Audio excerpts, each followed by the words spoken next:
Storms, of course, we know started earlier today in our state, and we have crews throughout the state covering where the storm damage has been reported. We're going to start tonight with 16 WAPT's Bethal Miles joining us live in Walthall County, where reports of a tornado hitting a campground.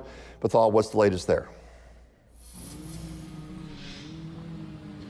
Yeah, this is quite the scene. A lot of people that I've talked to today have told me this has been one that they've never seen before.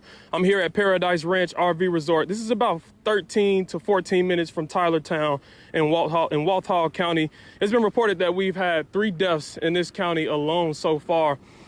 As we were traveling through the state today, I can count on both hands and feet the amount of times we hydroplaned because of the amount of water that was on the road, and we were even traveling at a safe speed. Now, there's been reports of tornadoes all across the state. We saw close to a dozen trees down throughout our viewing area, roofs ripped off of homes and apartments, trailer homes flipped. I even want to show you one of the RVs that was here. This is completely flattened. I mean, it's on the ground. Earlier when we came through here, we seen people with construction equipment doing what they could best to kind of move things out the way to kind of see the debris. Something else that I want to show you, this is a family here where a big old tree, I mean, this tree is the size of 3 cars at least, just missed their RV. This is devastating, to say the least. Just a breathtaking scene.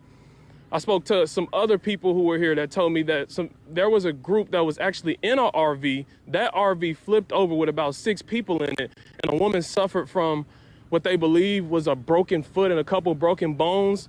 The consensus out here really is that everybody is just blessed to be okay. Everybody is happy that they're okay and that they didn't lose their lives. They're telling me these RVs are insured.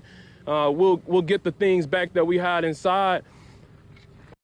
Can please show them tree line. This looks like something fresh out of a war scene. This is just ridiculous, and this is part of the reason that they took shelter here at this RV resort, because they said they started hearing these trees snap, crackle, and pop. It sounded like it was 30 Amtrak train cars coming through. Look, as we continue to get more information out here near Tylertown, we'll keep you updated. For now, I'm Bethal Miles, 16 WAPT News.